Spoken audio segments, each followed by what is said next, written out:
ఉగ్రం వీరం మహావిష్ణుం జ్వలతం సర్వతోముఖం నరసింహం భీషణం భద్రం మృత్యుం నమామ్యహం. ఇందులో ఉన్న ఒక్కొక్క నామం నరసింహుని ఒక్కొక్క తత్వాన్ని తెలియజేస్తుంది. ఉగ్రం అంటే నరసింహుడు, ఉగ్రమూర్తి. నరసింహుని ఓంకారాన్ని విన్నంత మాత్రంలోనే అంతర్గత బహిర్గత శత్రునాశనం జరుగుతుంది. వీరం అంటే సకల కార్యకరణాలకు మూలంగా ఉన్న శక్తినే వీరం అంటారు. నరసింహుడు వీరమూర్తి కనుక సకల కార్యకరణ స్వరూపుడు ఆయననే. మహావిష్ణు అంటే అన్ని లోకాలలో అంతటా ఉండే నరసింహ తత్వానికి ఈ నామం ప్రతీక. ఇక సకల జీవరాశులన్నిటిలోనూ తానే వ్యక్తంగాను అవ్యక్తంగాను పరమాత్మగా భాసిస్తాడు. జ్వలతం అంటే సకల లోకాలలో సర్వాత్మలో తన తేజస్సును ప్రకాశింపజేయడం ద్వారా వాటి ప్రకాశానికి కారణమైన తత్వం సర్వతోముఖత్వం. నరసింహం అంటే సకల జీవులలో సింహం చాలా శ్రేష్టమైంది. అందుకని పరమాత్మ లోకాలను ఉద్ధరించడానికి శ్రేష్టమైన సింహాకృతి ప్రధానంగా నరసింహుడిగా ఆవిర్భవించాడు. భీషణం అంటే నరసింహుని శాసనశక్తి ప్రతీక. భీషణత్వం అత్యంత భయంకరమైన రూపం. ఇది భద్రం అంటే భయాన్ని కలిగించే. భీషణుడైన పరమాత్మ ఆ భయాన్ని పోగొట్టి అభయాన్ని కూడా ఇస్తాడు. ఇదే భగవంతుడు, ఇదే భద్రత్వం. ఇక మృత్యుం అంటే స్మరణ మంత్రం చేత అపమృత్యువును దూరం చేసేవాడు. మృత్యువుకే మృత్యువైనవాడు. నరసింహుడు మాత్రమే మృత్యువును కలిగించేది. అదేవిధంగా మృత్యువును తొలగించేది కూడా ఆ స్వామి అనుగ్రహమే. భగవంతుని నరసింహస్వామి రూపంలో మనం పూజించినప్పుడు ఖచ్చితంగా ఈ ఒక్క శ్లోకాన్ని కనుక చదివి పూజించినట్లయితే మనకు సత్ఫలితాలు కలుగుతాయి. అదేవిధంగా పెద్ద పెద్ద శ్లోకాల వైపు మనం ఒకవేళ నేర్చుకుంటే పర్ఫెక్ట్గా అప్పుడు అడుగులు వేసినా సరే, కానీ ఇంకా మనకు అవి పెద్ద పెద్ద శ్లోకాలతోటి కూడా మనకు అవసరం లేదు. మనం మన మనసు నిర్మలత్వంతో భక్తి భావంతో మన సబ్కాన్షియస్ మైండ్ పాజిటివ్గా ఉండి ఆ స్వామిని ఈ ఒక్క శ్లోకంతో పూజించినా చాలు. మనం అనుకున్నవి, మన కార్యాచరణ, మన యొక్క కోరికలు నెరవేరడానికి ఆ భగవంతుడు మనకు ఒక మార్గాన్ని చూపిస్తాడు. కష్టపడేది మాత్రము మనమే.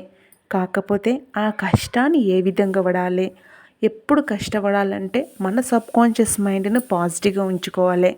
మనం పాజిటివ్గా ఉన్నప్పుడు మన ఇల్లు పాజిటివ్గా ఉంటుంది. మన ఇల్లు మనం పాజిటివ్గా ఉన్నప్పుడు మన కుటుంబం పాజిటివ్గా ఉంటుంది. మరి మన మైండ్లో ఉన్న నెగిటివిటీని తీసేయడానికి, నెగిటివ్ యొక్క ఆలోచన దూరం చేయడానికే మనము భగవంతుని ఒక్కొక్క రూపంలో పూజిస్తాం. మరి మీకు ఈ వీడియో నచ్చినట్లయితే ఖచ్చితంగా మా ఛానల్ని సబ్స్క్రైబ్ చేసుకోండి. ఆ స్వామిని శ్లోకాన్ని మీరు కనుక ఒక 9 సార్లు ప్రతిరోజు ఉదయం ఏమి చేయాల్సిన అవసరం లేదు. స్వామి ఫోటో ముందర పెట్టుకొని మొబైల్లో పెట్టుకున్నా చాలు. చాలా చక్కగా విన్నా పర్వాలేదు, చదివినా మంచిదే. చేసి చూడండి. చేయకముందే ఫలితాన్ని ఆశించొద్దు. ఖచ్చితంగా 9 సార్లు ఈ శ్లోకాన్ని పఠించండి. మీరు విలువైన సమయాన్ని చూసినందుకు, మీ విలువైన సమయాన్ని ఇంతవరకు కేటాయించి చూసినందుకు ఆ నరసింహస్వామి యొక్క ఆశీస్సులు మీపై ఉండాలని మనస్ఫూర్తిగా కోరుకుంటున్నాం. ఈ శ్లోకాన్ని 9 సార్లు వినండి లేదా చదవండి.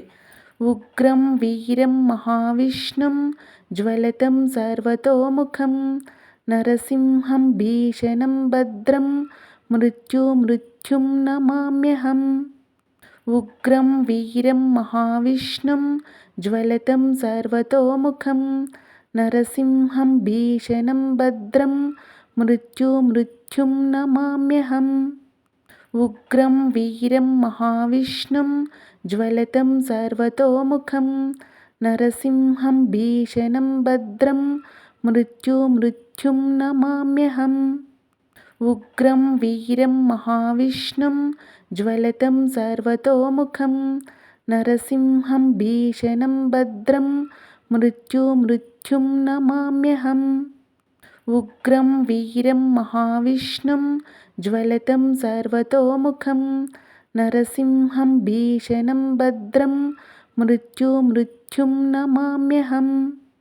ఉగ్రం వీరం మహావిష్ణుం జ్వలతం సర్వతోముఖం. నరసింహం భీషణం భద్రం మృత్యుం నమామ్యహం. ఉగ్రం వీరం మహావిష్ణుం జ్వలతం సర్వతోముఖం. నరసింహం భీషణం భద్రం మృత్యుం నమామ్యహం. ఉగ్రం వీరం మహావిష్ణుం జ్వలతం సర్వతోముఖం. నరసింహం భీషణం భద్రం మృత్యుం నమామ్యహం. ఉగ్రం వీరం మహావిష్ణుం జ్వలతం సర్వతోముఖం. నరసింహం భీషణం భద్రం మృత్యుం నమామ్యహం.